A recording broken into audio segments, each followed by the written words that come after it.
Welcome back to It's Just ADHD, and today we are going to be tackling a very important question that has been dividing the Netflix viewership for years now, which is whether or not Francesca Bridgerton is autistic. The question first arose when she really had her big debut in season 3. We got to see a lot of her in the episodes of the Netflix show Bridgerton. A lot of autistic people were like, hey, she's autistic. And a lot of non-autistic people were like, no, she's just introverted. So we're going to be putting the question to bed, and we're going to be using a ton of research and neuroscience and stuff to discuss why this is the case. So if you're one of our regular viewers and you're not a Bridgerton fan or you've never seen the show, don't worry. This has so many studies jam-packed into this one episode. I think this is probably the most research dense of any episode we've ever done so far. So you're going to learn a ton. So definitely stick around. This will still be worthwhile. And if this is your first time tuning into our channel and you're just a Bridgerton fan, thank you so much for joining us. I'm so stoked to be nerding out with you about Bridgerton for what is going to be a very long episode. I already know it. One quick note before we get started. This show is not medical advice.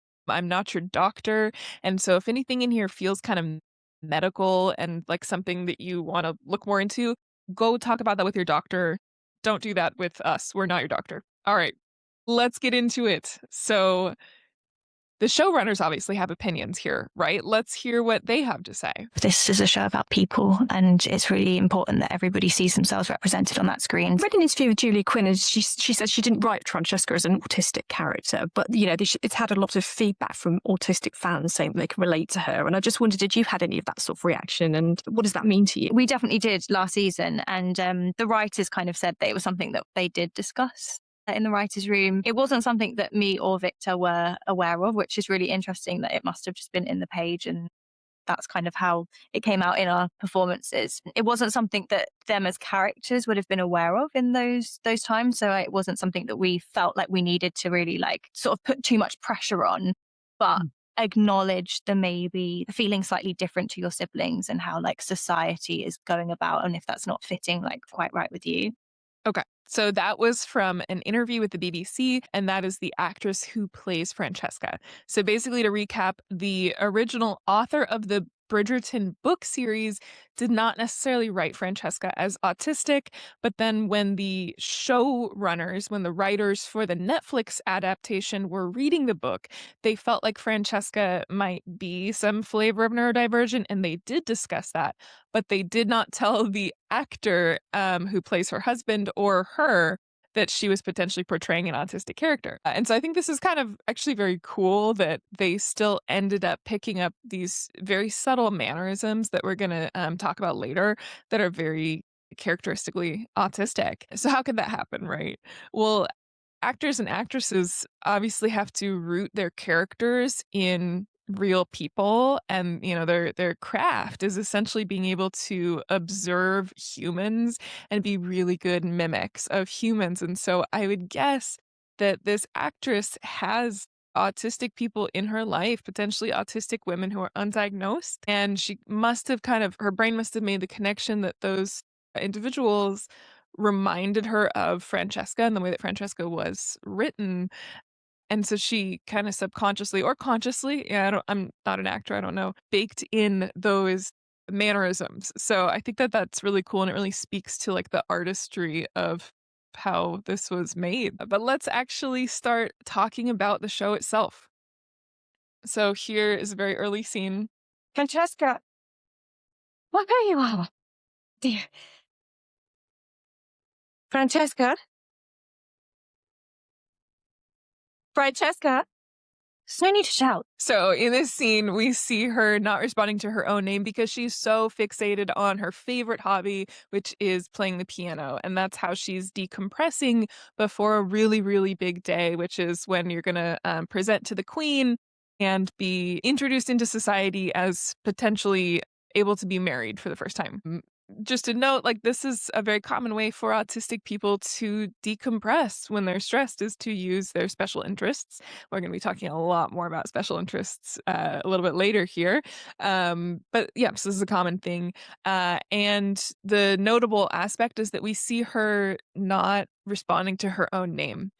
This is a very autistic trait. There's research on it. There's a lot of research on it in children. That's actually one of the flags where, when they talk about diagnosing like 1-year-olds, 2-year-olds, 3-year-olds with autism, that's one of those flags that parents will go in and see doctors. But this also persists into adulthood, which is the study that I wanted to mention. Is this study from Ghent University from 2018? They show that adults with autism also show a diminished brain response to hearing their own name. So it's not just children, it persists into adulthood. And so they were, scanning autistic adults and they just didn't see it light up the same way that you see for neurotypicals when they hear their own name. Our brains are just kind of focused on other things, especially when you're fixated on like a special interest or something else. And that goes into the theory of monotropism, which again, we're going to be talking about a little bit later. So, this is just a very characteristically autistic trait, and we are 2 minutes into the first episode of her season. All right, another thing that I want to show you. It is your debut, Francesca. Are you not excited? I suppose entering society means I might meet someone. Would be pleasant to have my own house. You're only a week back from Bath and already you're eager to escape us. No, I simply could use some peace. So, I think it's funny. She consistently throughout the show, when they're like, what's your motivation for getting married? It's not love, it's so that she can get out of the house and find peace and quiet. But her family members are very consistently confused by her emotional reactions or lack thereof in these very otherwise stressful situations. She doesn't really show the stress. And so I wanted to also talk to you guys about this other study that just came out less than a month ago, which is pretty cool. And it's new research that shows emotional expressions work differently in autism. And so what they did is they had autistic people and non-autistic people show happy, sad, angry, like go through all these emotions, and they were tracking their faces, and they found that the facial movements in autistic people and non-autistic people are completely different. And so this is a really big study that helps to support the theory of the double empathy problem. So, for those of you that haven't heard of it before, basically, autism research for all of forever was always about how autistic people have deficits. Autistic people can't read everybody else. But then what we started to find, and this was more when we got actual autistic researchers doing research on autism as opposed to non-autistic researchers doing research on autism. Uh, so when the autistic researchers started to look into it, they were like, "Oh, wait, neurotypical people, like non-autistic people, can't read our facial expressions either. It's bidirectional." And what's more is that autistic people don't typically have impairments with reading each other's facial expressions. So it really is like speaking two different languages. You would never say that when two people are speaking to each other in Spanish, that they have a deficit because they don't understand English, right? And so that's kind of what this study is supporting, is that autistic people simply express emotions somewhat differently on their faces. And that's why we don't always read neurotypicals correctly, and neurotypicals don't always read us correctly. So, very cool study. Go check it out. Brand new, really exciting. More support for the double empathy theory about it being a bidirectional issue as opposed to like a deficit for autistic individuals.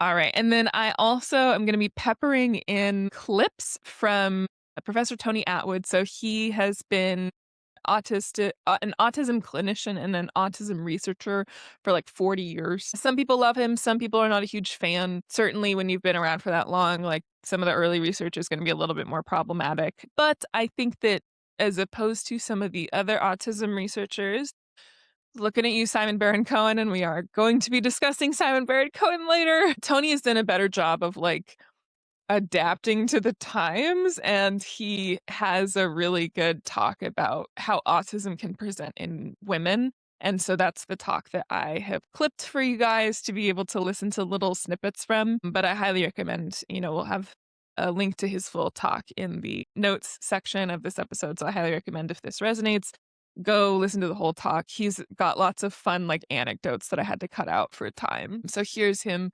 talking about autistic emotions, and it's why it's hard for neurotypicals not only to see it in our faces, but also for us to, like, verbalize our emotions to neurotypicals. What I want ultimately is psychotherapy designed by Aspies for Aspies, administered by Aspies, because their biggest challenge is look at me and tell me, what were you feeling at that time? Don't know. What are you feeling now? I don't know. I shall now complete the sentence. I don't know how to grasp the many negative thoughts and emotions in my mind. Hold one, label it, and explain it in speech so that you will understand. So the person has very great difficulty in disclosing inner thoughts and feelings. And he uses the term Aspie. This is an older talk from a medical conference. I think it was from like 2015. And so in 2013, the DSM, which is the Diagnostic and Statistics Manual, it used to have Asperger's and autism separated out as two different conditions. Asperger's referring to people that were lower support needs. They combined it all into one thing, and they have support level 1, 2, and 3. And so people formerly with Asperger's would now be considered autistic with support need level 1. So that's why he still uses that term. Part of why it was phased out was because Hans Asperger, the guy that it was named after, was a Nazi, and he did some very cruel research on autistic children.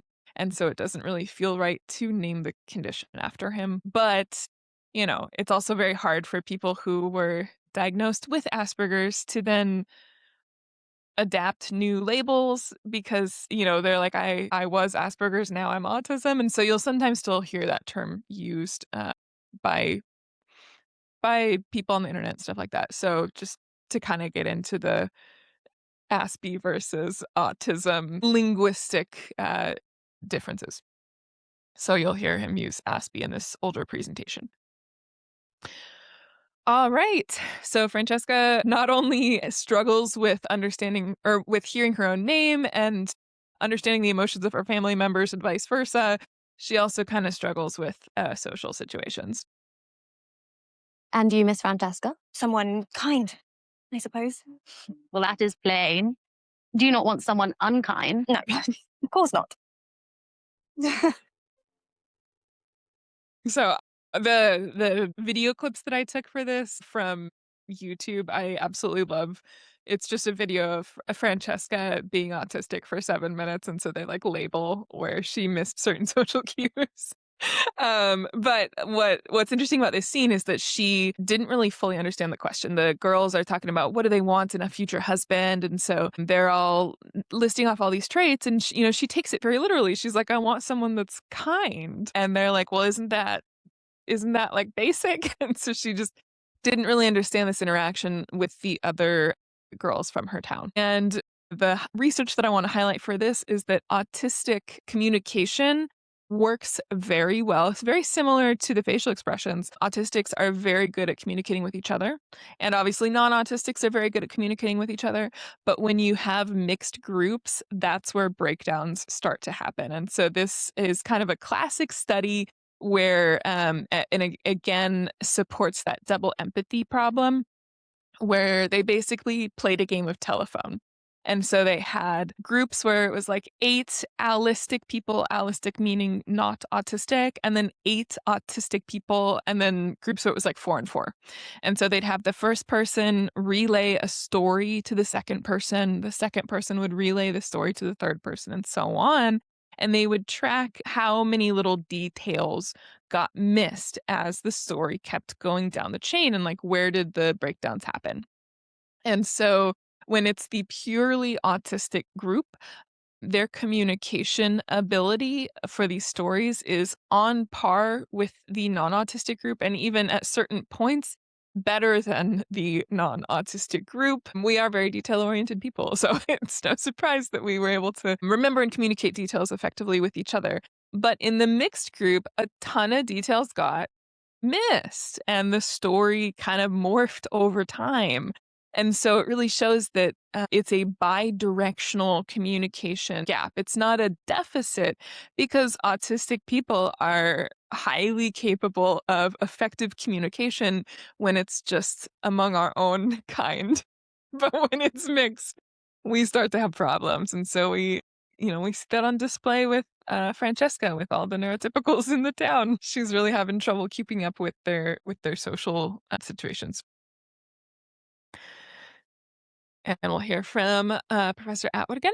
Now, a risk in ASD is making social faux pas or mistakes. These kids are self-appointed revealers of the truth, and they will spot your mistakes and point out your mistake, and you should be grateful to them for your mistake being pointed out. So they have that natural ability. But if a boy makes a social mistake, he gets upset, explosive, annoying, abrasive, he's referred. Whereas a girl will make a social mistake. Oh, I'm so sorry I talked about your BMI. Yes, I do know you need to go on a diet, and I am very concerned about you, Auntie. But when you put those potato chips in, and when your face went red, I didn't know whether it was embarrassment or menopause, etc. And I'm so sorry I've upset you. But because she apologizes, we forgive and forget. But the point is, she didn't know, but she's got a remarkable way of recovery. Or she appeases people by, Mum may arrange a birthday party and says to her, it's a birthday party with your cousins. You've not known your cousins for many years. They're almost strangers to you. Will you be okay? Yes.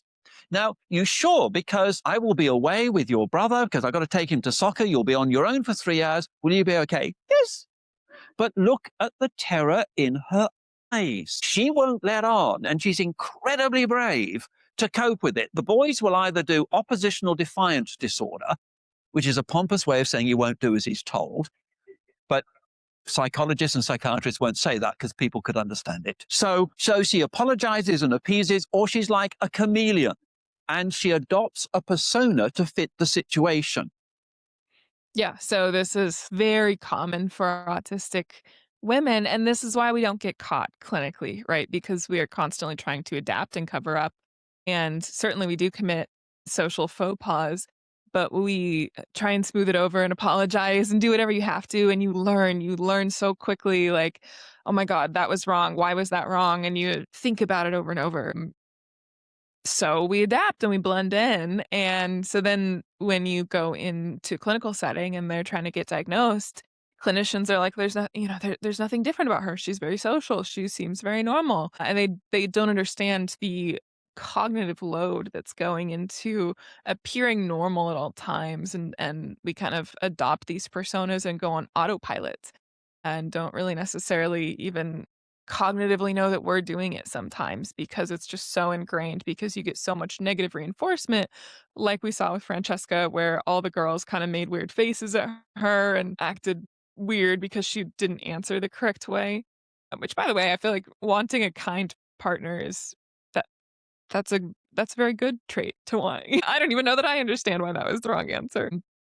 But you get so much negative reinforcement that you learn quickly, like, okay, that was the wrong answer. Let's try again. So that's why we get these chameleon personas. Another thing you notice from that scene is that she does not make a lot of eye contact with that group of women. So this study, I actually did not know about this going into constructing the notes for this episode. I thought this was so cool. So eye contact avoidance in autism stems from abnormal sensitivity of the brain's threat processing system, because they've always wondered, why don't autistic people make eye contact? And there's kind of some wacky theories that it's because we don't care about people as much, or don't care about socializing as much. And that's kind of, again, more from that Simon Baron-Cohen side of the world and his research that has really messed up things for autistic women in a very damaging way. But no, it's none of that. So what they have found is the amygdala activates quite a lot when autistic people look at eyes. And that's the part of the brain that processes fear response. It's one of the more primitive parts of the brain. and it forms fear-based memories. It's a very important part of the brain, right? It teaches you, hey, don't go near that bear, it'll chase you. Don't go near that trap. Don't go, like amygdala is really important for survival. But we seem to have potentially higher connectivity in that region. And so when we see eyes, we register it as a threat based response. And so that could be one reason why sometimes we're able to make a little bit more eye contact with like family members, loved ones, is that there's some level of understanding that like these are not scary eyes, these are not threatening. But you think about in certain animals and stuff, eye contact is threatening, right? And so for whatever reason, autistic people seem to be more wired to and more sensitive to registering that as a threat. And so that's why it's so overwhelming when you make eye contact is like your amygdala is firing off and going like, oh my God, oh my God. So this was such a cool study because it really shows why we have these particular mannerisms. And also just to note, it shows why. So there are certain like interventions that people will do on younger kids to try and get them to make more eye contact. And it shows why this is like, that's really uncomfortable, right? Like you're making them do something that is literally triggering the fear part of the brain. So probably not a very effective intervention for children because, that's intense and scary. All right. So let's watch a scene where Francesca is confronted by her suitors. Her many Miss suitors. Francesca, tell us, what are your hobbies? I play the pianoforte. That is magnificent. And your other interests? Pianoforte does take up a great deal of my time. Oh, I think what Lord Fife means to say is, who are you besides your hobbies? Yes. What do you desire? What do you despise? What makes you tick? I think my brother needs me. If you would excuse me. One moment. Okay, so in this scene, pianoforte is part of her personality. Like that's what she likes to do, and that's kind of a much bigger part of her life than it might be for a neurotypical, right? So this goes to the theory of monotropism. And I'm not going to dive into this super, super deeply because we actually have a separate episode called like why do you have special interests? What causes special interests? I don't remember the exact language in the title, but we go into monotropism in that episode in a lot more depth. But basically, for years and years, again, Simon Baron Cohen and some of these other researchers um, have talked about like autistic people have theory of mind deficits and the problem with that research. And we talk in great detail about one of the tests that he designed and administered in the eyes test episode. Like it's the weirdest autism test ever created. Autistic people in every single one of these studies that he runs, some chunk of the autistic people will pass the theory of mind tests. And so it's like he keeps trying to describe it as like the universal explanation for what causes autism, but that by definition is wrong because some autistic people always pass. And just to kind of explain briefly why some autistic people fail at higher rates is because they found that it often correlates more strongly with language processing abilities. So like if you're dyslexic, you're going to struggle a lot more or have some other form of learning disability, which of course is a lot more common as a comorbidity with autistic people than with other people. So he's probably catching learning disabilities with his theory of mind tests in very convoluted ways. So as a counter theory, again, you got actual autistic researchers who started to look into it and they developed the theory of monotropism. Monotropism, the idea is that your brain as an autistic individual really wants to focus on one thing at a time and focus very deeply and very intensely. And ADHD people are also monotropic.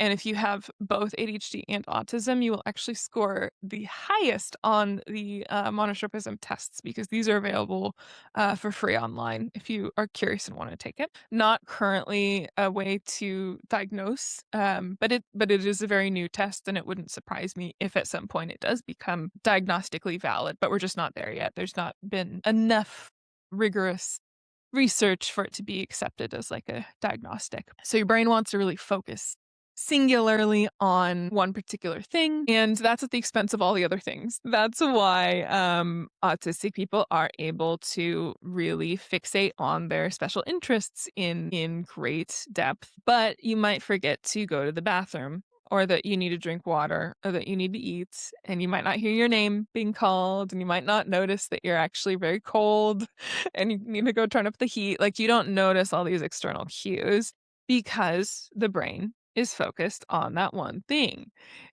And then if you suddenly become aware that you're hungry, your body is only focused on that one thing. And so that's how the autistic brain kind of navigates through life, is being very intensely focused at one particular thing at any given time, with an intensity that is much greater than someone who is non-autistic, who may be able to sort of focus and take in inputs from multiple things at a time, but not at the same volume. It's kind of like the non-autistic people have 3 televisions going at once, but the volume is a lot lower. And the autistic person only can turn on 1 television at once, but the volume is like cranked up to 100. So that's monotropism, and it is a very compelling theory for autism that tends to be a lot more well respected within the autistic community than the theory of mind research, partly because the theory of mind research is bad research, and also because a lot of us actually do feel like monotropism makes more sense. So, I also wanted to note another thing. People seem to not understand what common special interests are. There's very much this stereotype that special interests for autistic people are like trains and stuff. And like, listen, I love a good train. I hear you. I feel you. I love public transit as much as the next autistic person. But part of that misconception is because of the way that autism research is distributed. So the funds for autism research, 98% of it go to researching children and 2% go to researching adults. So certainly there are adults who have trains or stuff like that as a special interest.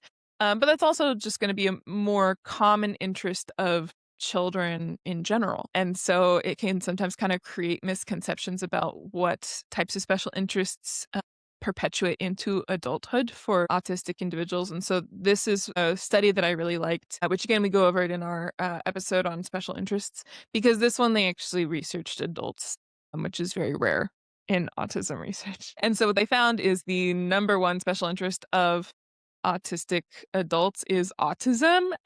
That's why most of you are here listening to me right now, because you also have a special interest in autism, just like me. Number 2 is computers and gaming, and we don't think of that, right? Like when you think of like the people, and that one in particular is significantly more common in men than in women.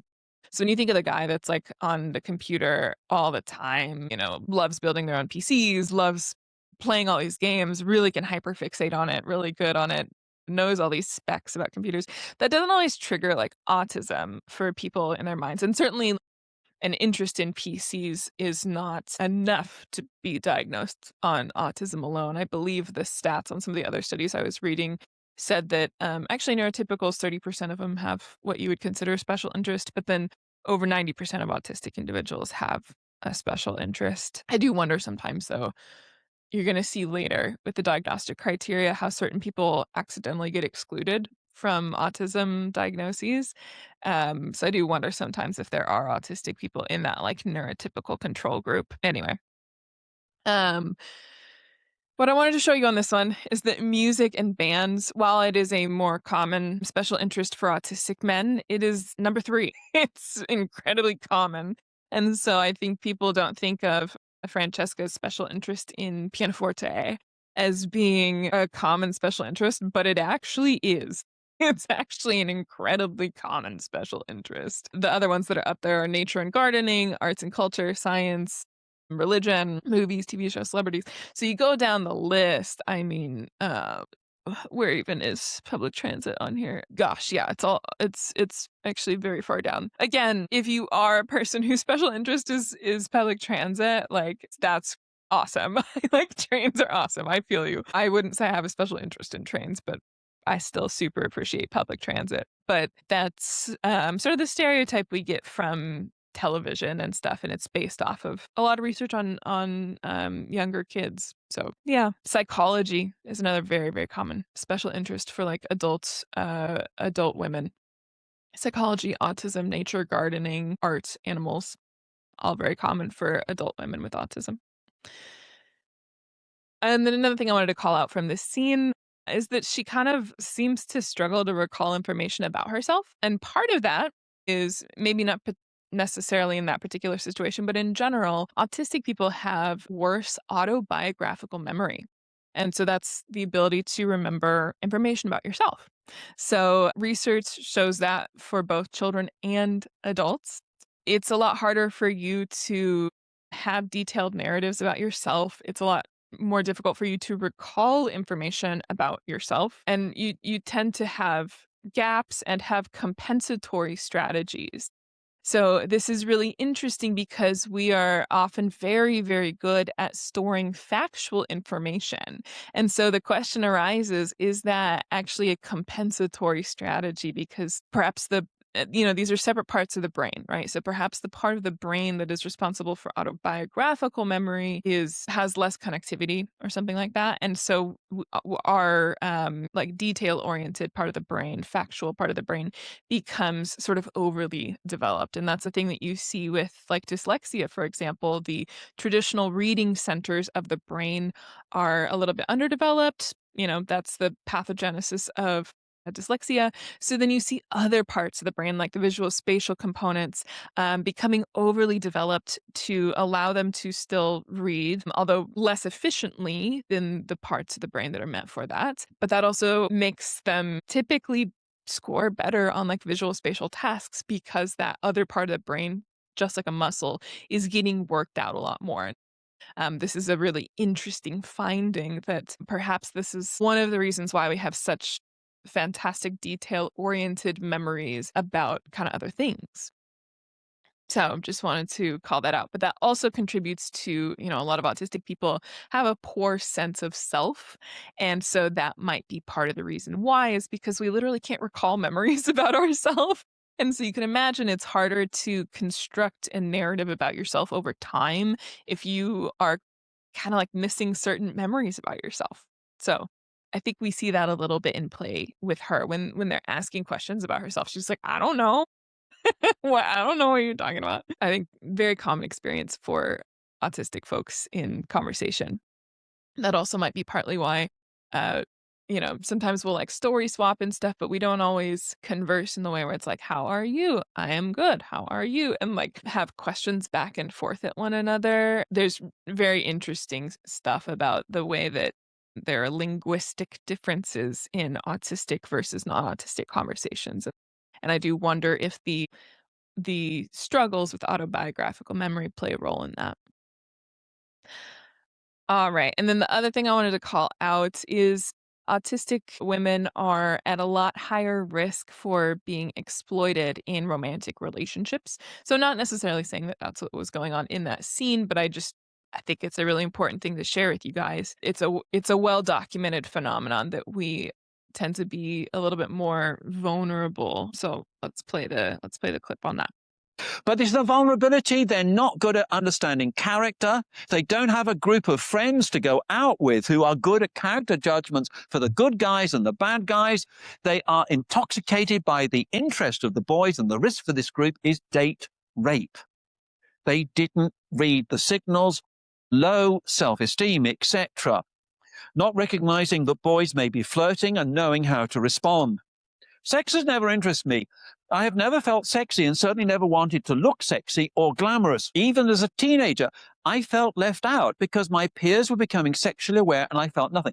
Many of the girls with Asperger's become romantically sexually aware about 5 to 10 years later than their peer group. And because they're not interested in the boys, they're accused of being gay. And then they become totally confused in terms of gender identity and sexuality. Yeah, so just general struggles with dating. If you're an autistic woman or autistic in general, I don't think it's easy for anyone who's autistic. But autistic women are at pretty high risk for being exploited. And then, so after she has this conversation with the guys, she dips. She's out, and she needs a moment alone. You really ought to take to the floor again. Ought I? Once one finds oneself on the wall, it is difficult to come off it, no matter what one does. At least the wall is not asking what makes me tick. Did you not enjoy conversing with those gentlemen? I expected conversation. I did not expect to be inspected as if I were some rare insect writhing under a microscope. You do not much like attracting notice, do you? Not really. No. Yeah, so this is a thing that has been discussed a lot more on the internet lately. So this is a article from a licensed social worker talking about the fear of being perceived in neurodivergent people. So that's kind of the language that autistic people use a lot, is the fear of being perceived. So it's kind of where you're hyper aware of other people noticing you and noticing details about you. I think the best way I can explain it for what it feels like with me is the way that you would, the sensation you would feel if you were on a reality television show and it's like the first day and you know that camera crews are following you all around, but you're like supposed to act natural and you're like, oh God, but everybody's watching me. And, how are my comments going to be interpreted? Are they going to clip this weird and it's going to sound like I'm saying something offensive when I wasn't intending to do that? That kind of hypervigilance that you would have. And I think people on reality shows say some wild stuff. I've never been on a reality show, but I have to imagine they kind of must sort of get used to the cameras over time and forget that they're there, because otherwise I cannot fathom why people say and do the things they do on television. But like, imagine that first day feeling where you're like, oh, there's cameras everywhere, and just knowing that you're being filmed. That's what it feels like for me. And so I think that that's a very common phenomenon in other autistic individuals, however they might describe it manifesting for them. We often refer to it as the fear of being perceived. And again, Professor Atwood was aware of this in like 2015. ASD level 1, etc., is the same as Asperger's syndrome, but it's the invisible end of the spectrum. The girls are there, but they don't want to be noticed. So they fly under the radar by their coping and camouflaging mechanisms of observation and imitation. And they do that before they make the first step. There's a pathological fear of making a mistake. So that girl will be on the periphery of play, but avidly watching what's going on. Now, one of the essential components of ASD is a difficulty understanding the thoughts, feelings, and intentions of others, reading body language. And if you're not good at working out what someone's thinking and feeling, how do you get that information? By reading fiction. Because in the text is very clearly what someone is thinking and feeling. Or if she doesn't have a group that she's included in, she's on the periphery, she's poor in the currency of friendship, nobody wants to know you or include you. How do you find out about people? You watch soap operas of Home and Away and Neighbours. In a voyeuristic way, you can then watch, you can replay it, freeze it, understand it, and then become one of the central characters. And you realize in her speech, she's using borrowed phrases from television. Yeah. So I think this makes a lot of sense to me. The fear of being perceived probably comes from having negative reinforcements your entire life. If you make a comment in school and you're in the first grade and a kid turns around and goes like, hey, that's so weird, or, makes some sort of comment, and you have this happen over and over and over, of course it would be natural over time to really feel like all eyes are on you at all times, because you're kind of waiting for the other shoe to drop. Like, when is someone going to tell me I made another social misstep? When is someone going to tell me that that was bad or wrong? So it makes sense that you would start to kind of get a little bit hyper vigilant. And he also touches on another really important thing, is that a lot of autistic women want to compensate, and could these be sex-based differences? Maybe. I think it's a little bit more societal-based differences. I think there are higher expectations for women to get along socially, and we often get more corrections. This is well documented. We get more corrections than the men do. And so how do you adapt to that? Well, you kind of become a wallflower, right? You don't want to be out front and center of attention, because that's where everybody's going to see you making mistakes, right? And then you observe, you look, and you see what do those other kids say? Why are they not getting yelled at? Like, how are they communicating? What are they joking about? What are their mannerisms? How are they making friends? And so when you kind of observe over time, you learn, you're learning this at a very young age. You learn how to fit in by power of observation. And autistic people are very famously good at pattern matching and puzzles and that type of thing. And it's just one giant pattern match, isn't it? Like figuring out what are the social rules and like manually reconstructing it in your mind. So speaking of being good at like patterns and systems, let's watch Francesca. Francesca, dearest, Lord Petrie is quite the music devotee, and I hear accomplished on the cello as well. The cello is such a beautiful instrument. Indeed.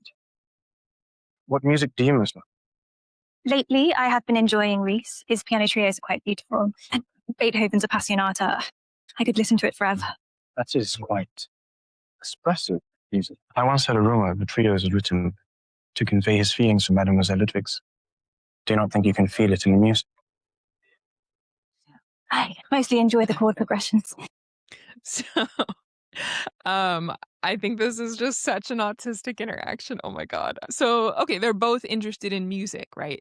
But this sort of showcases the difference between maybe a sort of more neurotypical interest or I'll say a non-hyper fixation, because certainly autistic people can be interested in non-systemizing ways in content as well.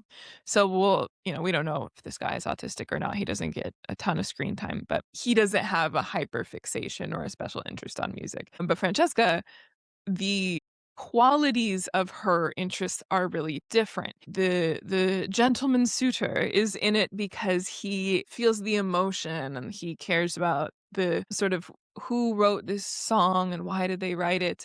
Francesca is interested in it because she cares a lot about the chord progressions. And so this is a very systemizing way to approach music. And so, the study that I have here among children with autism, special interests often reflect exceptional abilities such as systemizing and heightened attention to detail. We'll see that even more in some of the future clips. She really notices fine details about the music. And the special interests of children with autism frequently occur in systemizable domains such as mechanical, collectible, natural, and numerical systems. So music is in many ways very similar to mathematics, and it's very much what they're referring to as a systemizable domain. It really lends itself to systemizing. So that's, potentially why her brain kind of latched onto it, is there's a whole lot of like meaty stuff to get into.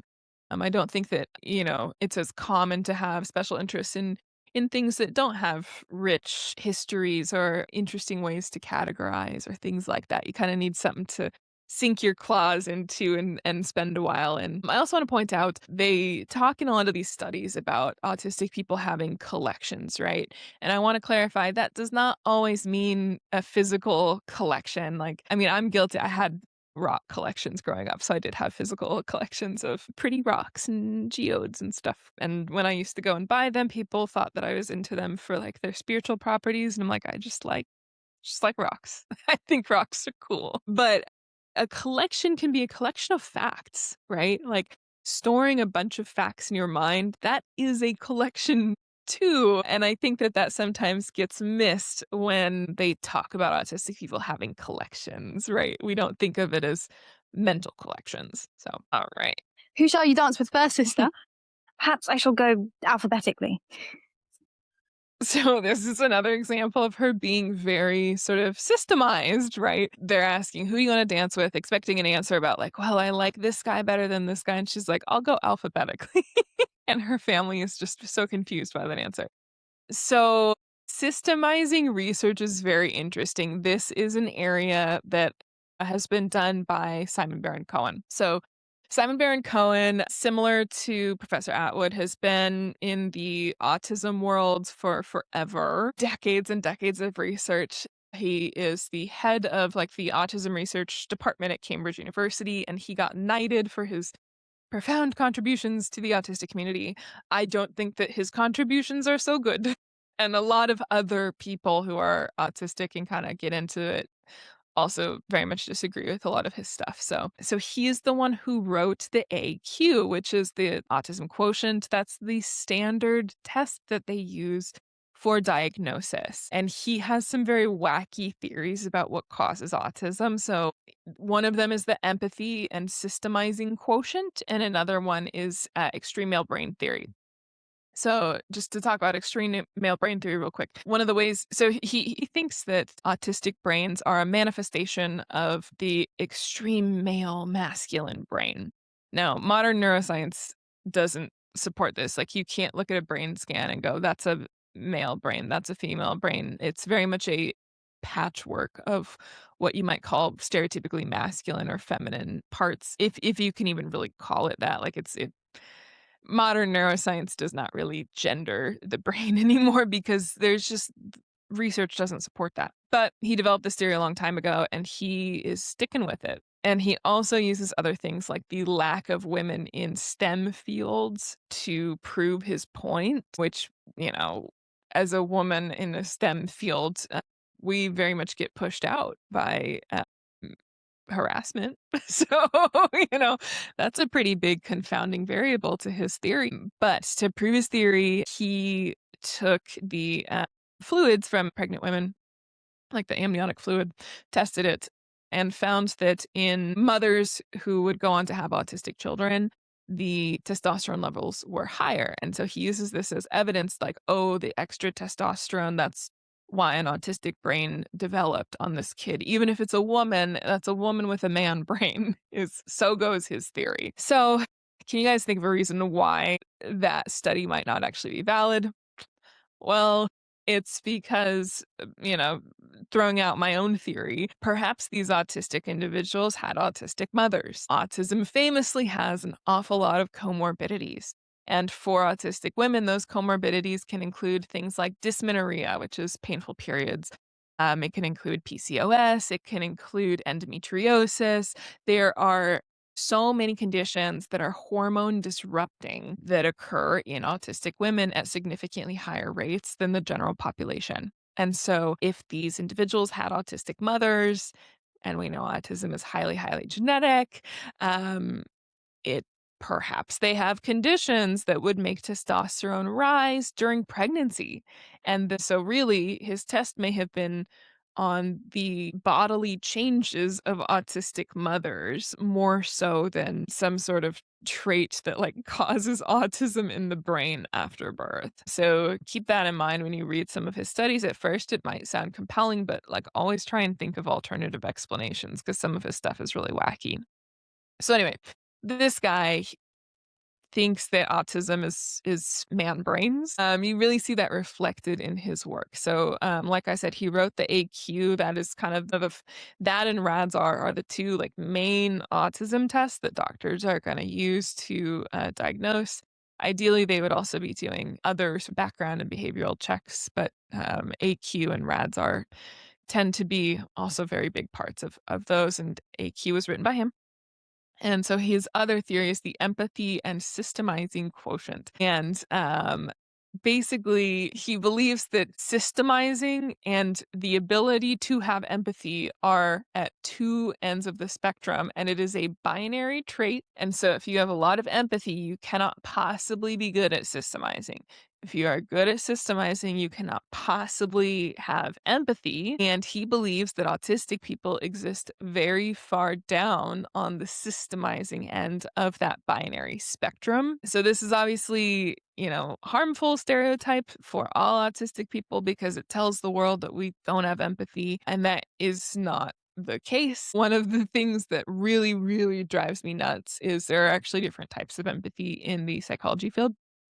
So there is cognitive empathy. That's the ability to basically recognize emotions in other people. Like, you can look at someone and be like, they're sad. They're obviously sad. Certainly, autistic people may have deficits in cognitive empathy, but cognitive empathy can also be trained. And so you can actually develop it kind of manually over time, which is often what happens with a lot of autistic women who, like we talked about earlier, become wallflowers and they stand back and they observe and they, like Professor Atwood said, they read books soap operas. I know I got really into like the Dear Prudence columns where people would write in and ask questions and then she would give a thoughtful answer. Like I would read those obsessively when I was in high school to kind of learn about like socially normal interactions and advice giving. So you can train cognitive empathy, right? Affective empathy is the involuntary feeling of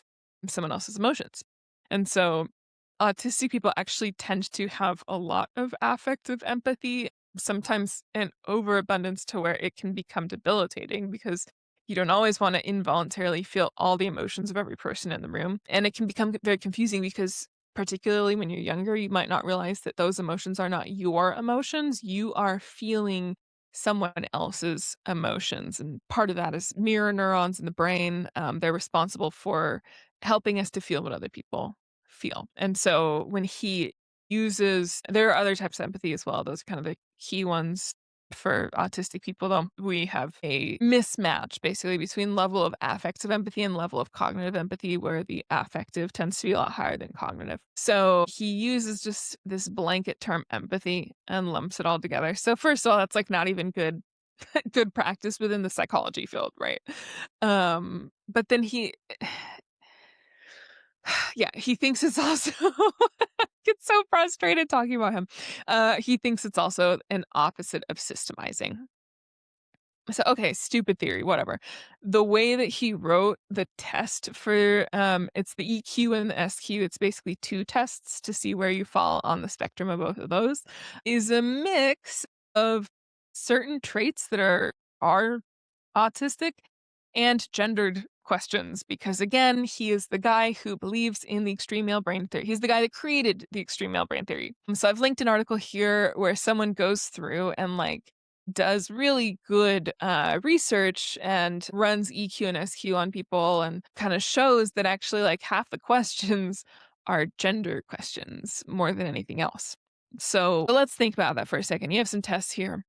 About half the questions test autistic traits, half the questions test if you are a man. How is the scoring going to shake out? Okay, autistic men are going to score the highest on this test, then non autistic men, and then autistic women, and then non autistic women. And that is, in fact, the results that we see when you have this like weird Frankenstein blend of half autism questions and half are you man questions. But he tests it against his AQ, the test that he also wrote, and gets similar results. And so therefore he says that it's diagnostically valid and clinicians just go along with this, which is crazy. And they don't really challenge a lot of the core premises here. And there are like many papers built upon this whole EQ SQ theory. That's why I was very careful about which ones I cited in this talk regarding like systemizing abilities, because a lot of them, they are giving people these tests to determine who is in the control group and who is in the autism group when they want to like learn about systemizing. And so like, yes, this test can identify autistic people. Does this test identify all autistic people? No, it identifies a very specific subset of autistic people that fit that mold that Simon Baron-Cohen has set out. And so we are going to naturally have a lot of autistic people in the control group. And so there's a lot of just like garbage science out there because they polluted the control group because this man is just so bad at writing diagnostics tests. So, okay, let's talk about a couple of the questions in the EQ and SQ, right? And I tried to pick ones that maybe pertain to Francesca a little bit. So, one of them is I have a large collection of books, CDs, videos, etc. This is definitely an autistic thing. Again, like I noted, collections can be collections of information as well. And so it's unfortunate that he doesn't include that in the phrasing because people, particularly autistic people who are going to be taking these questions a little bit more literally, are going to be like, well, I don't have books. I don't have a book collection. I'm going to put no. And it's like, you do have a collection of all these, like this body of knowledge about a particular interest, right? Another question is, I find myself categorizing people into types in my own mind. Uh, this is definitely an autistic trait. It's a compensatory mechanism for like if you're struggling to read people. If you stick them into categories, then it's a lot easier to kind of short circuit all the analysis that you would have to do on every individual person over and over and over all day long. Like the cognitive load of that is crazy. And so I think there's a natural tendency to categorize people and go, okay, Bob is very similar to Shirley. I'm just going to treat them similarly and in that category because I know what to do with Shirley, so I'm going to know what to do with Bob. Another one is I prefer social interactions that are structured around a clear activity like a hobby. Again, that's a very, very common autistic thing. And people in the community talk about that all the time. So these questions, not problematic. Moving on to some of the other ones, I am not interested in the details of exchange rates, interest rates, stocks, and shares. So autistic people are going to take these questions more literally. Not everyone is interested in exchange rates, right? And that tends to be a more common hobby among men. Part of that is societal conditioning, right? Like men are taught to be like the responsible money makers, right? Women were never taught that they needed to worry about money. And so naturally, more men are going to be interested in exchange rates. So that's a super gendered question. And you're also going to miss people. Another one is when I listen to a piece of music, I always notice the way it's structured. So this one, Francesca actually probably would answer yes to, but like, would you answer yes to it? Because I know I wouldn't, and that doesn't make me less autistic. It's just that, again, not everybody is interested in music. And so if you don't, listen to music quite a lot, it would be very hard to pick up on the nuances of how it's structured because you just don't have that like background of knowledge. So, not a good question. Another one is I'm interested in knowing the path a river takes from its source to the sea. Like some people are just not into that, and that does not make them less autistic. So as you can see, some of the questions are valid and some of them are just weird, and he mixes it all together and he's creating these outcomes very artificially because of his research approach. So that's my rant for today about Simon Baron Cohen. He lives rent free in my mind, and I need to do like whole episodes about him because he frustrates me. Okay, moving on to the very lovely moment when Francesca meets her future husband.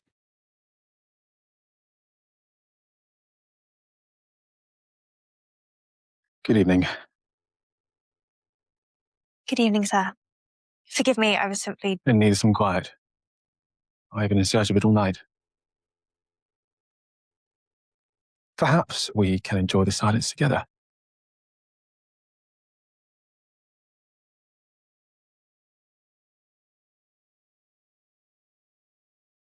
So this is a really lovely moment. She gets overwhelmed in this party and she dips. I love in so many scenes that she just like leaves in the middle of conversations. It's incredible.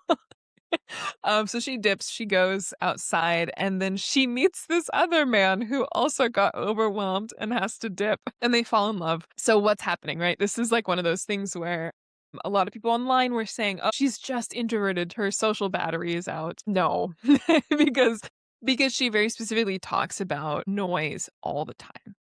So let's talk about why that happens for autistic people. We have differences in the thalamus part of the brain. So this is the part of the brain that is responsible for basically taking in uh, sensory information. So this is from all your nerves in your body, your sense of touch, your sense of, sound, your sense of taste, like all these different senses. And then it processes it, figures out what to do with that information, right? Like if you are touching something with your hand and it feels kind of prickly, the thalamus go, oh, okay, we need to tell the brain to say that this is painful and pull my hand away, right?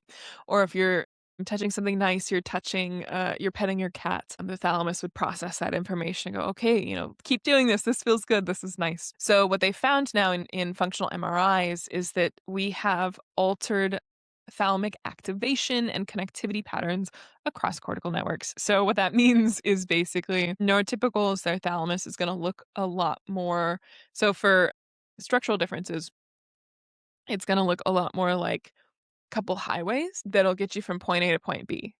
They're strong connections, but there's fewer. The autistic brain in this particular region is going to look a lot more like all the roads and networks inside of like a city, right? So there's lots of connections. Oftentimes when you have that overconnectivity, they're going to be weaker connections because you can sort of, again, think of it like muscles and you're not traveling any individual pathway quite as often. And so one of the theories of how autism develops in children is that you have a process called synaptic pruning that happens, I think, around like age 7, where children are born with actually too many connections, and then the weaker ones you trim away. And they think that with autistic kids, that doesn't get trimmed. We actually keep that over connectivity and we never trim the weaker connections. We're never trimming the shrubs, if you will, like in the brain. So our brains look way more connected. So what does that mean? Oh, and then there's also functional differences. They also believe that there's kind of an imbalance between GABA and glutamate. So these are neurotransmitters, and in our road analogy, you can think of them as green lights and red lights. And there's an imbalance, right? You need a balanced amount of red light time and a balanced amount of green light time for traffic flow to work. So in autistic brains, either basically not enough of one or too much of another, and these are called excitatory and inhibitory neurotransmitters. So they are exciting a response or inhibiting a response. The result is that we have too much excitatory action going all the time. So instead of having, a green light for 3 seconds and a red light for 3 seconds, the green light is just like on all the time. And so collectively, we are getting signals, we are getting sensory signals at a much louder volume than neurotypicals are. So to put it another way, you could think of it like neurotypicals are basically going their entire lives. Every beverage they have is like watered down, and ours is not watered down. We are experiencing everything, all the senses, oftentimes with more depth than they are. And certainly some people have hyposensitivity with autism, where like in particular arenas they are like less sensitive. Some autistic people don't feel pain signals, which can be concerning because then they don't know if they're like touching something hot and burning themselves. But certainly the hypersensitivity tends to be a lot more common, and that's what you see here. So she's experiencing the world a lot more in depth and a lot more intensely than neurotypicals are. And so the sound is overwhelming at a certain point. You're getting so many signals relayed in the brain without a break, without that being modulated and kind of tamped down. And she's not able to filter out extraneous sounds and extraneous signals. She's hearing everything at full volume. That's exhausting. So that's why she needs to get away. But on the flip side, that's also potentially why she has such a special interest in music, right? Is because she experiences it at a depth that other people do not. And I think that that's true for a lot of us, where fidget toys, certain foods and textures and soft things and all of our like sensory happy things, we experience it at a depth that neurotypicals do not. And so that's also a wonderful thing, right? Like, that's a joyous thing that we can have these lovely, intense, happy experiences that neurotypicals don't have. So it's there are times when it's good, there are times when it's bad, but that's just the autistic brain is experiencing these things completely differently. It's experiencing the world completely differently compared to neurotypicals. Now, high proportion of the guys here have anxiety disorders. One thing that those with Asperger's are very good at is worrying. And that level of anxiety can be generalized anxiety, phobias, often for sensory experiences like dogs barking, not going near dogs, not because they've been attacked by a dog, but they may bark, not going to birthday parties, not because of the social, because the balloons that could go pop. Not enjoying the playground because kids shouting to each other, and the shouting is aversive to that individual. Yeah, so I definitely have sensory anxieties myself. I feel really embarrassed about it sometimes as an adult, but like they do, I live in an apartment. They do annual fire alarm testing, and it's not even like a horrible alarm. It's just like a loud voice telling you to evacuate. But it's so intense and sort of scary and unexpected for me, even if I know it's coming, because it'll go off for 10 seconds and come back on for 10 seconds, and I've tried to sit through the annual fire alarm testing and like having earplugs in, and it just is so overwhelming for me, and like I'll be shaking for the rest of the day. I get so overstimulated and scared and anxious about it that even it's interesting when they're about to do an announcement over the alarm, they'll make a popping noise, and I just am instantly filled with like fear when I hear that popping noise. And so I've had to learn, like, on fire alarm days, I have to leave the building. And I think if you were to go tell, like, a therapist that and they didn't know much about autism, someone might think that I have, like, PTSD, that I have a traumatic memory associated with fire alarms, and if I couldn't recall that, then maybe I'm, like, suppressing the memory, but in fact, sometimes it is just with autistic people just as straightforward as, like, the alarm itself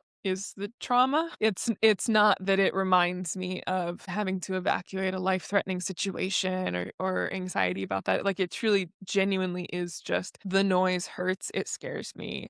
I need to get out. And so it can sometimes feel a little embarrassing as an adult to be like, plugging my ears, I have to get out of here. I can't be and I feel so bad leaving my cats behind because you can't really like bring cats out of a apartment building and, like, wait until they complete fire alarm testing, but I feel like I'm, like, abandoning them and leaving them to die.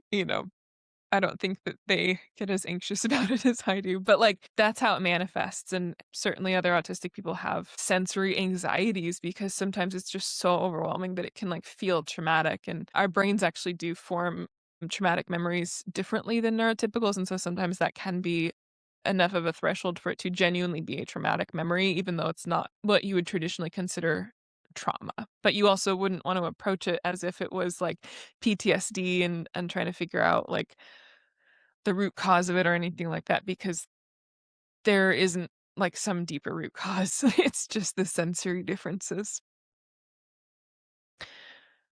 All right. So they meet at the party, they have their moment alone in silence together, and it becomes kind of an inside joke. It's a very cute inside joke. So her future husband comes over and he's calling on her. This is kind of like a Victorian era, Regency era thing where it's dating. This is how they dated, basically. So this is a date, but like with your parents in the same room.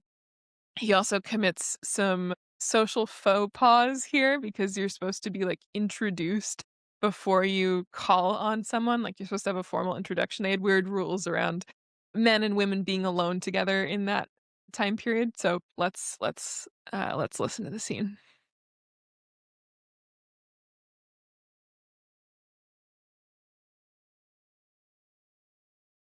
Lord Kilmartin and I met briefly at the Hawkins ball, but have not had the opportunity for a formal introduction.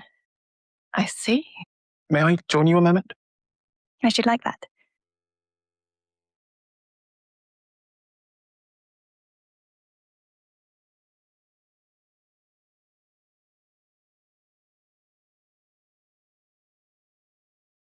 She does not speak to him. I am in awe. I thought one had to use wit or banter to dissuade a suitor, but simple silence is radically more effective. Perhaps they are enjoying themselves. But how will they know each other if they do not speak? So her family is just completely baffled by this, right? They just sit in silence next to each other. But this is, an inside joke for them at this point because they like being together in silence. And so this is actually a very common experience for autistic individuals, and we refer to it as parallel play. And so there was a study on this where they surveyed autistic adults about they call it play. This is like a British study, so some of the language might sound like a little funky to Americans. They surveyed autistic adults on play styles, both as a child and as an adult. And so a lot of autistic folks said that they preferred play that involves playing nearby other people without necessarily interacting with them directly. And we also prefer to do this with other autistic people. Yes, this is a common thing. This is a thing that is starting to show up in research that autistic folks online have been talking about for forever is that concept of parallel play. And so it's just being able to sit in the room with your partner and you guys work on separate hobbies or do your separate things, but you're just alone together, quiet. It's nice. It's not overwhelming. Enjoyable music. Yes? If I'm being honest, no.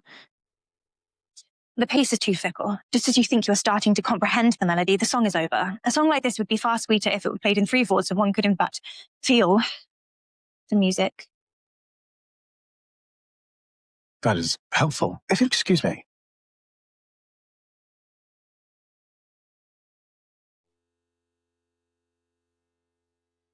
Lord Kilmartin, he had the music we heard earlier this week rearranged exactly as I imagined it.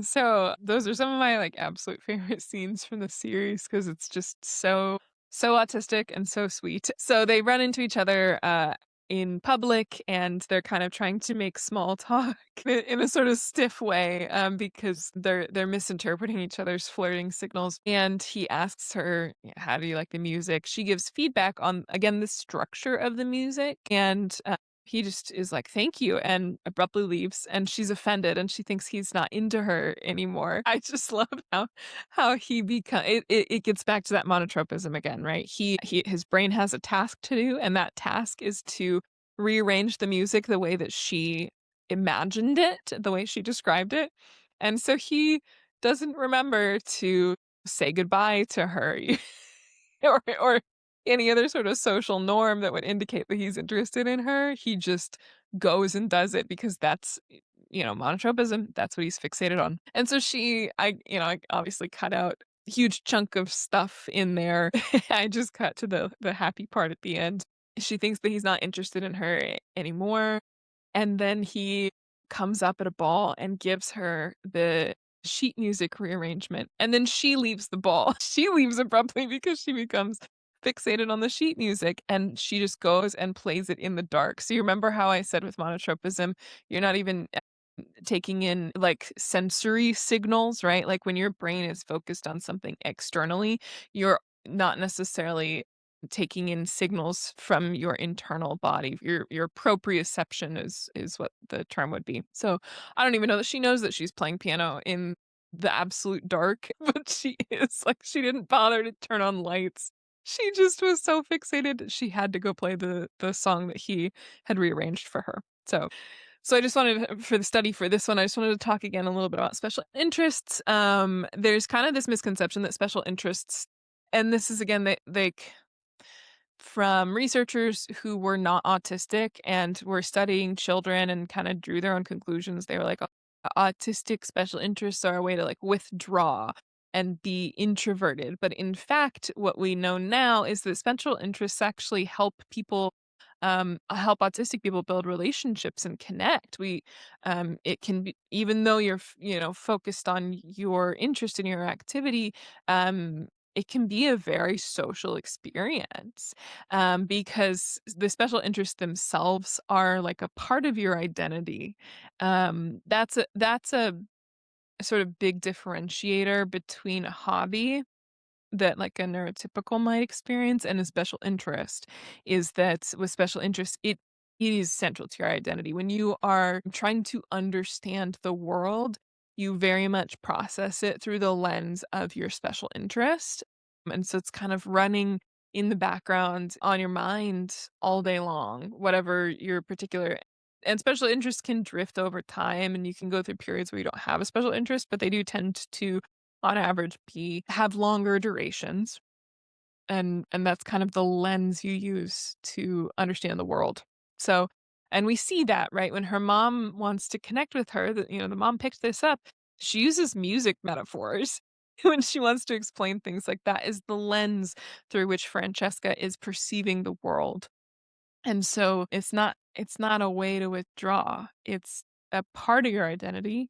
And when you can find someone who can connect with that special interest, it's a beautiful thing. And so it's not done with the intention to disengage with other people. And for a lot of people, special interest is psychology. Like a lot of psychologists actually have undiagnosed and they're starting to get more diagnosis of autism. It's very much overrepresented in the field of psychology because, gosh, what does an autistic individual who doesn't understand social cues go and do?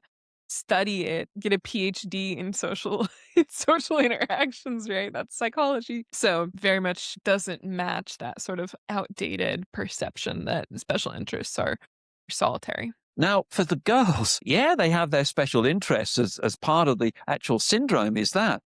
Because the syndrome includes social confusion. My definition of Asperger's is very clear. It describes someone who in life has found something more interesting than socializing, but they live with social zealots. So a characteristic is, yes, the social confusion, it's routines and repetitive behavior, high levels of anxiety. So you impose routines or rituals and so on, but you have special interests. Now that interest may last hours, it may last decades. With the boys, yeah, it's Thomas the Tank Engine and all those sorts of things. But for the girl, it may be horses. And people will say, oh yeah, but lots of girls like horses. But it's July and she's moved the mattress into the stable. And this is so dominant. All she thinks about is horses, horses, horses. So if I want to know which kids have Asperger's in a school, I go to the librarian and I say, who's in the library at lunchtime reading about the Titanic, volcanoes, etc. For this kid, knowledge from the library, and it's an Asprey-friendly environment, or you get information from adults because they know answers to things. So as far as this person is concerned, kids my age, stupid and boring.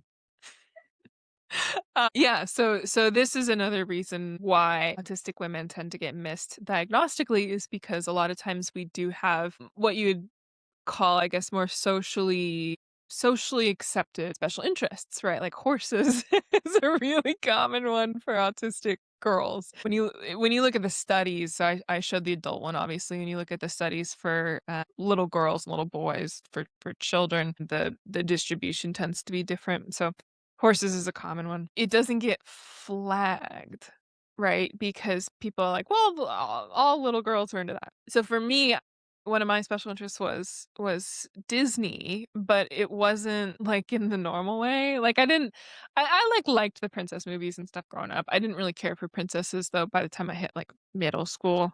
I don't know. Liked the animals a whole lot better. But what I really cared about was the theme parks. And so I learned like the full history of Walt Disney, and like I could list off all these very significant dates in his life. And I cared a lot about the rides, and I was very curious about the robotics. And so I actually, for this is how I got into engineering, is I wanted to be an Imagineer and design the robotics. And so it was like, how does that ride vehicle, I'd sit and watch videos like, how does that ride vehicle work? Like I was fascinated with the Indiana Jones ride, the way they have such a smooth, like it's like a on hydraulics, and then the track itself is smooth and they can use hydraulics on the upper half to simulate like going over bumpy rocks and stuff. So I'd sit and watch videos about that. I would sit and watch videos about the hotels. Like back in the day they used to send you a DVD that had all the like 22 hotels, and I would sit and like watch the advertisement for each one and memorize the price points and the amenities and the facts about each of the Disney World hotels. And so, as I sit and describe, and I would get very frustrated with the crowd flow, like the lack of crowd flow control, because it would get very bottlenecked during parades and stuff. And I would think about like, how could you improve the crowd flow? And I'd even get annoyed with like in the women's bathrooms, you'd get a lot of backups because there'd be a bathroom that was open, but the door would look closed and nobody would go check. And I was like, how can you improve crowd flow in like the women's bathrooms at Disneyland? So, as I describe it, that's not the typical like little girl, I like princesses, I want to play with princesses. Like that's kind of a little more atypical. And certainly through that systemizing lens, because there is some validity to the idea that we approach the world more through patterns and systems. It's just unfortunate that Simon Baron-Cohen's test lumps in so many junk questions, because then you miss people when you're trying to diagnose. But there's validity to that, right? I approached the Disney fixation, even though that's a normal thing for a little girl, through that systemizing lens. So very, very common thing.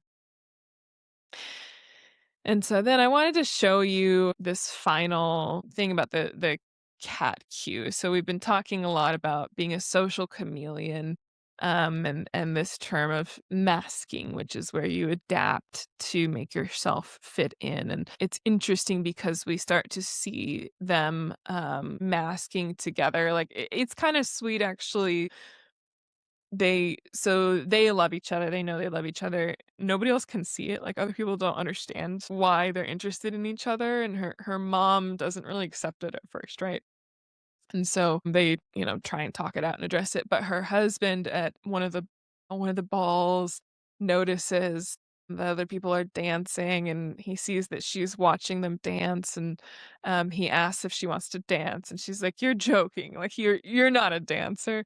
And he was like, "Well, maybe we should both learn to be more expressive of our love." And so I thought that that was an interesting scene, and unfortunately, I couldn't find it on YouTube. It's very hard to get clips of Netflix things. We're covered under fair use doctrine, like, this is a valid use case because this is educational.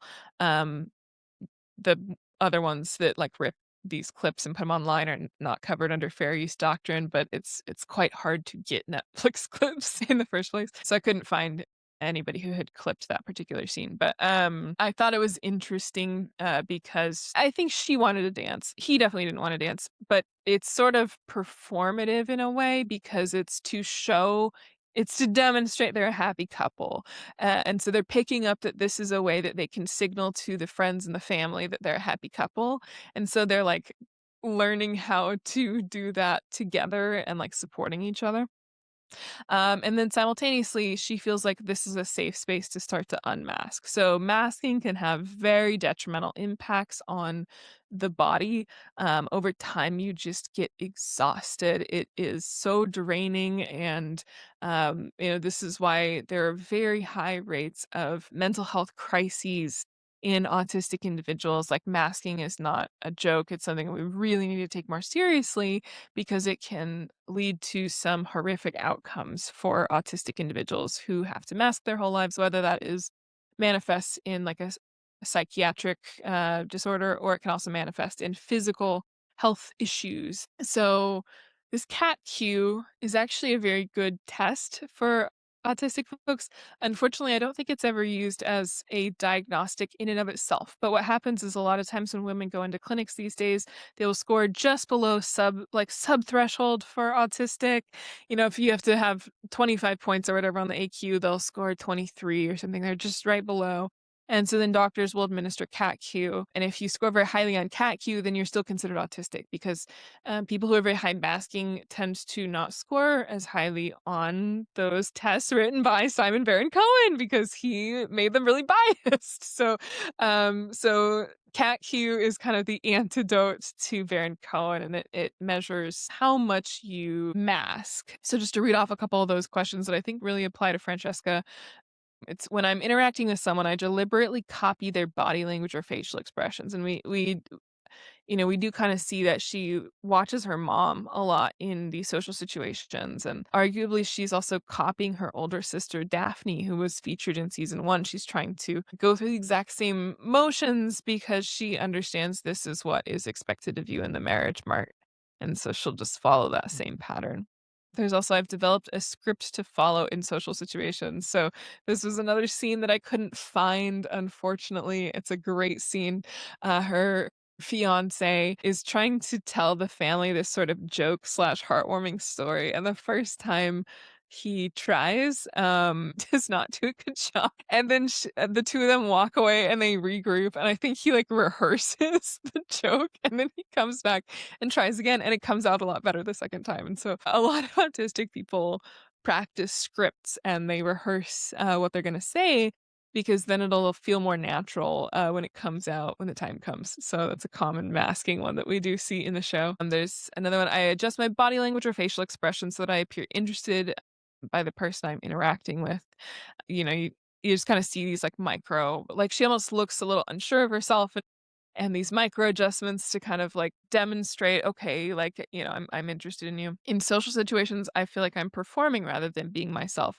We're gonna see her talk about that in a minute here when I play this clip for you. But she very much talks about often how she can't hear her own voice in the chaos and the noise of being in the household. And if you think about being an autistic kid with, I think it's eight siblings, there are eight total children, eight total Bridgertons. Yeah, you would be in a social situation at all times. And so you'd have to be masking at all times. And they talk about how, she's more introverted and the family doesn't feel like they know her as well because she is constantly like withdrawing because she's tired from masking all the time around her family. So another CAT-Q question: in my own social interactions, I use behaviors that I've learned from watching other people interacting. And we see her do this in the ballroom, right? She hangs off to the side and she kind of watches other people dancing. And that's a great way to pick up how to interact in society. Number 10, I need the support of other people in order to socialize. We really see this. They do a lot better. Her and her husband do a lot better when they are together in these social environments. It's, they sort of provide emotional support for each other and like a shared understanding. So that's a really common one too. A couple more. When in social situations, I find ways to avoid interacting with others. Absolutely. We saw this already. They retreat outside. Another one, I've researched the rules of social interactions to improve my own social skills. I think we saw that a lot with Francesca because she knew what was coming for the marriage, like she knew the steps that she was going to have to go through. She had kind of already done her research and she was like, I will follow these steps. I will get a husband and that will be the end of it. I'm not going to be in society more than one season. And then in social situations, I feel like I'm pretending to be normal. Like I feel like this is pretty obvious. So let's watch the clip where she talks about sort of having to perform rather than be herself. It is difficult sometimes to hear my own voice amidst the noise of this house. Whereas with John, I hear myself more and more. It is my great hope that the silence and beauty of Scotland will allow me to know myself better, so that you can all know me better as well. Because I want nothing more than to be close. Yeah, so that was the clip where she's talking about her with her mom. She's going to be moving to Scotland and not even in the major city, like rural Scotland with her husband, John, because she thinks that sort of being in that solitude and that quiet, she'll be able to discover herself. And so this is a very, very common sort of unmasking thing, is like between the lack of autobiographical information and the constantly masking and trying to, sort of suppress your real self to be able to fit in society, as well as, like I talked about earlier, the high affective empathy where we absorb other people's emotions. It can be very hard to figure out who you are. Autistic people can really hit a wall where it's like, who am I? What do I even care about? What do I feel? And so I think this is beautiful that this is allowing her to be able to kind of have that self-discovery, and that she found a husband and a house and a situation where she can be away from society and she can discover herself, and they can kind of discover each other, and they can go on this journey together. I mean, he mentioned that his family, who's also probably very autistic, does not like to go out to these social events unless they absolutely have to. They avoid socializing quite a bit. So I think that that's really lovely for her that she found family of in-laws who are going to accept her. All right. I hope that this was enough to kind of show you that Francesca Bridgerton is more likely than not autistic. Obviously, I'm not a diagnostician. I can't diagnose, and it would not be ethical to do that, even if I was, with a real human person that I had not met and formally evaluated if I was a diagnostician. But she's a fictional character, and so there's really no harm here to be able to use this as a jumping off point to talk about typical autistic traits. So I hope that this was helpful for you guys to be able to understand autism a little bit more in depth. Certainly none of these singular traits would be enough to be autistic, but when you look at this constellation of struggling with social situations, being exhausted from masking, having these systemizing type special interests that are very consuming and become a part of your identity, and even struggling with recall about yourself outside of those special interests, like the autobiographical memory and differences in facial expressions and stuff. When you put all of that together, that paints a much clearer picture of someone who should probably go to a doctor and get checked out for autism. So thank you so much for tuning in, and I hope that you enjoyed this. Check out some of our other episodes about special interests. We have an episode on that, and a whole bunch of other good stuff so that you can learn more about ADHD and autism. All right, catch you later.